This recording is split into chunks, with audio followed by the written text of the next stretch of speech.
Good morning, everyone. I'm excited to spend this time with you discussing a topic that sits at the center of our work: the long term outcomes for students diagnosed with speech language impairments. When we talk about speech language impairment, we are not just talking about articulation, vocabulary, sentence structure, or fluency in isolation. We're talking about access: access to learning, access to relationships, access to confidence, and access to future opportunities. The theme for today is simple: speech and language services are not just short term interventions, they are long term investments. As professionals, we often meet students at one point in time: during an evaluation, an IEP meeting, a therapy session, or a progress review. But the impact of what we do can stretch far beyond the school year. It can affect how students read, write, advocate, build friendships, participate in class, transition to adulthood, and eventually enter the workforce. That's why this conversation matters. Today, we're going to look at the outcomes connected to communication, academics, social interaction, emotional well being, long term support needs, and career readiness. And yes, because I am the data king, we're also going to talk about what the data should be telling us before the student is already struggling. Let's begin with communication skills, because this is the foundation of everything else. Students diagnosed with speech language impairments may have difficulty expressing ideas, understanding language, following directions, participating in conversation, or using language appropriately across different settings. That does not just affect therapy performance, it affects the classroom, the cafeteria, the playground, the bus, and eventually the workplace. The important point here is that early and appropriate intervention can make a meaningful difference. When students receive targeted services, consistent practice, and support from both specialists and classroom teachers, many show significant growth in their ability to communicate effectively. But here's the key takeaway: communication should not live only in the speech room. A student may correctly produce a sound, answer a question, or use a language strategy during therapy. But the real outcome is whether that student can use the skill during science class, while working with peers, when asking for help, or when explaining what they need. That is where collaboration becomes critical. Speech language pathologists, teachers, families, administrators, and special education teams all play a role in helping communication skills transfer into real life settings. So, when we think about communication outcomes, we should ask: are we measuring isolated skills only, or are we measuring functional communication that improves the student's daily life? Now let's connect speech language impairment to academic performance. One of the biggest mistakes schools can make is treating language as separate from academics. Language is embedded in almost everything students are asked to do in school. Reading requires language. Writing requires language. Math word problems require language. Science explanations require language. Social studies discussions require language. So when a student has a speech language impairment, we should expect that academic access may also be affected. Students may struggle with vocabulary, comprehension, sequencing, written expression, verbal explanations, and following multi-step directions. Sometimes these concerns show up as academic weakness. Sometimes they show up as behavior. Sometimes they show up as a student who appears quiet, disengaged, or unwilling to participate. But the question we need to ask is not, why won't the student do the work? The better question is, what language demand is hidden inside this assignment? Timely support matters. Students who receive appropriate intervention often have better academic outcomes than students whose needs are missed, minimized, or addressed too late. This is also where data matters. If a student's reading score, writing samples, classroom participation, and therapy progress are all telling the same story, then the team needs to listen. Data should not sit in a binder waiting for the next IEP meeting. Data should guide instruction, intervention, and decision making in real time. The next long-term outcome is social interaction. Communication is not only academic, it is deeply social. Students use language to make friends, solve problems, join groups, explain feelings, negotiate, joke, clarify misunderstanding, and build relationships. When students have speech-language impairments, they may experience difficulty entering conversations, maintaining topics, interpreting social cues, or responding appropriately in peer interactions. Over time, this can affect peer relationships and social confidence. This is where the work becomes bigger than fixing speech. We're supporting students in building access to belonging. A student who cannot explain themselves may be misunderstood. A student who struggles to process language quickly may appear uninterested. A student who has difficulty with expression language may avoid social interaction altogether. Without support, these patterns can become long-term barriers. Effective therapy and school-based support can improve social communication, increase confidence, and help students engage more successfully with peers. For school teams, the practical question is, are we supporting communication only during structured sessions, or are we helping the student communicate successfully during real peer interactions? That includes group work, lunch, recess, transitions, classroom discussions, and extracurricular settings. Those are the places where social communication becomes real. Now let's talk about emotional and behavior outcomes, because this is an area where schools sometimes miss the connection. When students cannot communicate effectively, frustration can build.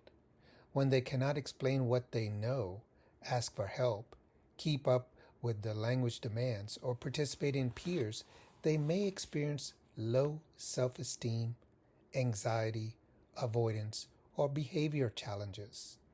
Sometimes what looks like noncompliance is actually a communication breakdown. I have seen this in real school settings many times. A student shuts down during writing. Another student refuses to read aloud. Another student becomes disruptive during group work. If we only look at the behavior, we may miss the language need underneath it. This is why speech-language data should be part of the broader student support conversation.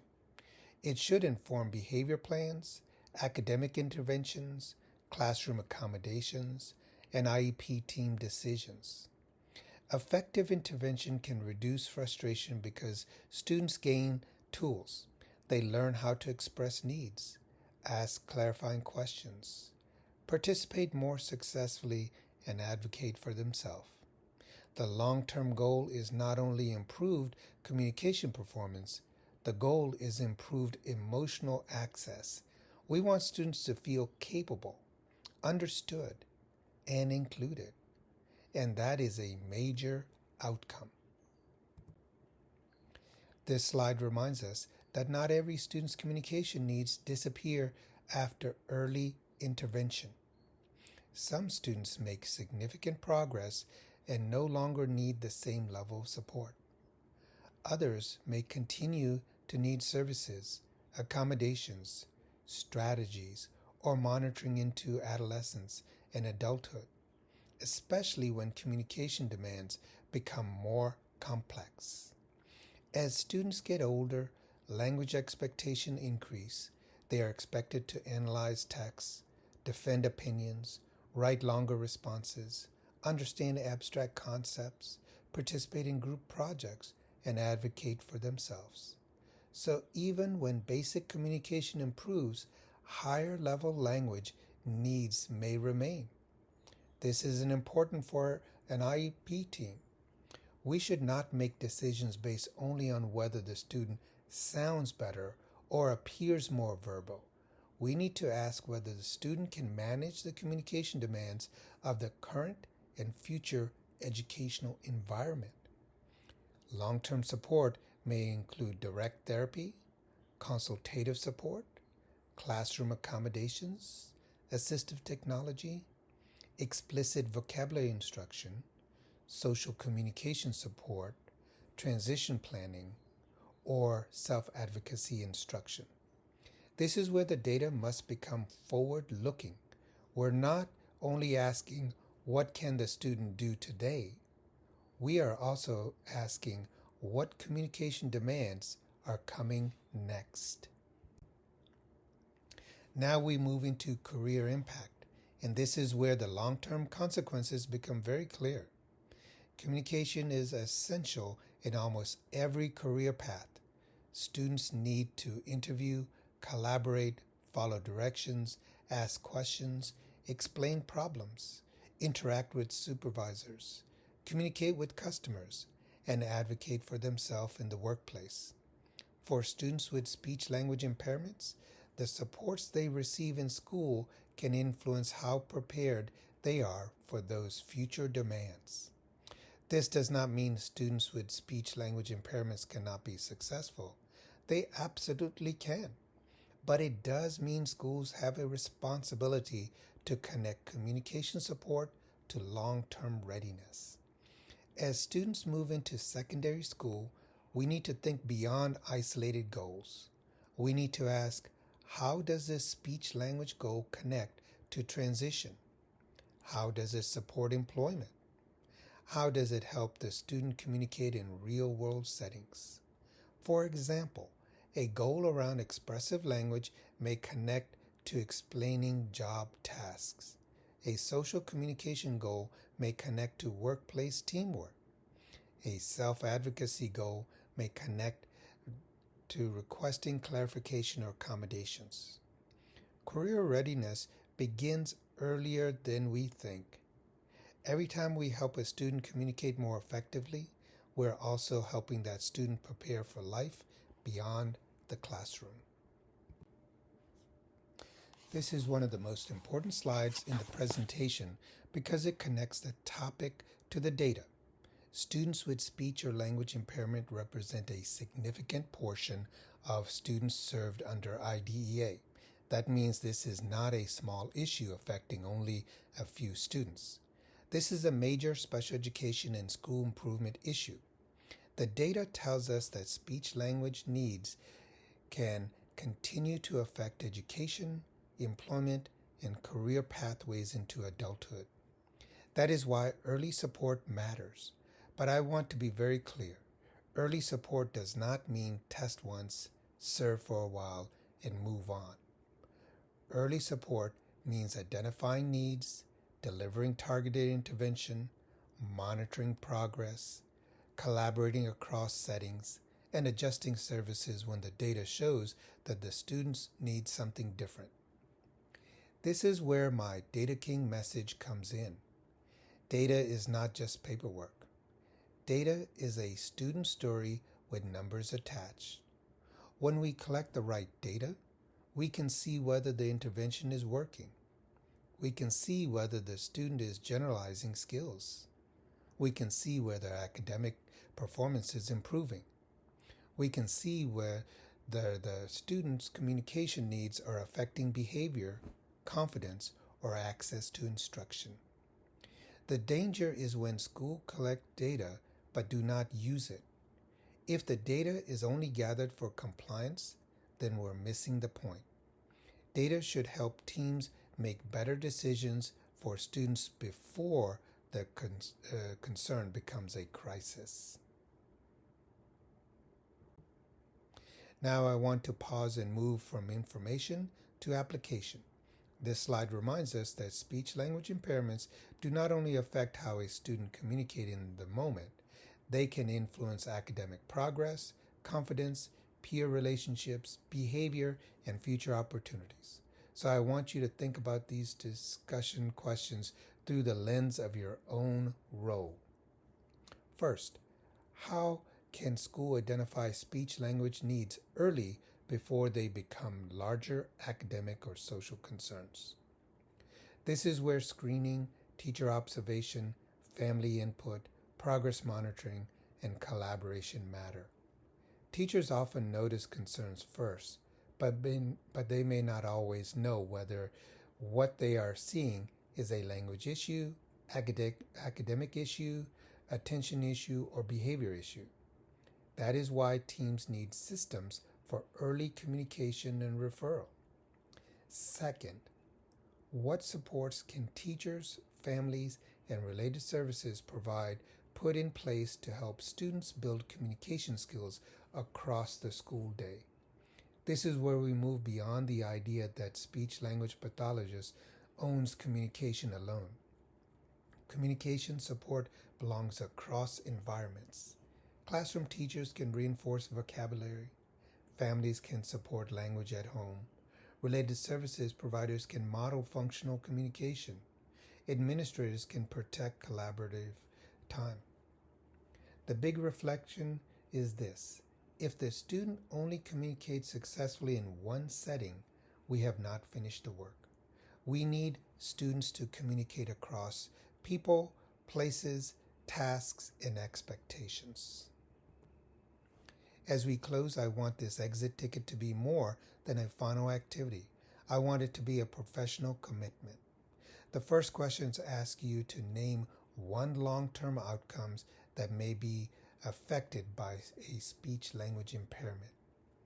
You might identify academic performance, literacy development, social relationships, self-confidence, behavior, transition readiness, employment, or career opportunities. The second question asks you to identify one action educators or school teams can take to improve outcomes. That action might be early identification, stronger collaboration, better progress monitoring, classroom-based supports, family engagement, improved IEP goals, or stronger transition planning. The third question asks you to explain how data can guide intervention, services, or decision making. This is the heart of the work. Data helps us know whether students are making progress, whether services are appropriate, whether support needs to change, and whether the student is gaining meaningful access to learning and life outcomes. So as you complete this exit ticket, I want you to think about one student, one school, or one system you can influence. What will you take back? Because the real value of today's session is not what happens in this room. The real value is what changes when you return to your school, your district, your therapy caseload, your IEP meetings, or your leadership role. This slide brings us back to the central message. Early diagnosis and intervention are critical in positively influencing long-term outcomes for children with speech-language impairment. But I want to add one important word to that sentence: sustained. Early diagnosis matter. Early intervention matters. but sustained support, sustained collaboration, and sustained data review also matter. A student's need may change over time. The communication demands of kindergarten are not the same as communication demands of middle school. The communication demands of middle school are not the same as high school transition planning, employment, or adult life. So we need systems that do not just identify students, we need systems that follow students, support students, and respond when the data changes. That is why I believe this topic belongs at the center of special education, related services, and school leadership conversations. Speech language services are not isolated services. They are access services. They help students access academics, relationships, self-advocacy, and future opportunities. And when we understand that, we stop asking only, how many minutes does the student receive? We start asking, is the student's life improving because of the support we are providing? That is the outcome that matters. As we close, I want to share why this topic is personal and professional for me. I present this work as Data King because I believe data should not intimidate educators. Data should empower them. Data should help us see students more clearly, not reduce them to numbers. My experience in special education, school leadership, compliance, and data analysis has shown me that the strongest teams are the ones that know how to connect the student story with the student data. I have worked with teachers, related services providers, administrators, and families who are trying to make the right decision for students. And one thing is always true. When teams use data well, they ask better questions. They do not just ask, is the student eligible? They ask, what does the student need? They do not just ask, are we providing the minutes? They ask, are the services working? They do not just ask, did we hold the meeting? They ask, did we change the student's access, confidence, communication, and future outcomes? That is why this topic matters to me. Students with speech language impairment deserve more than compliance. They deserve thoughtfulness, intervention, strong collaboration, and data-informed decisions that support their long-term success. So I invite you to stay connected, join the network, and continue the conversation. Whether you're an SLP, teacher, administrator, family advocate, or service providers, your work matters. And remember, the goal is not just to collect data. The goal is to use data to change outcomes. That is the Data King message. Thank you and goodbye.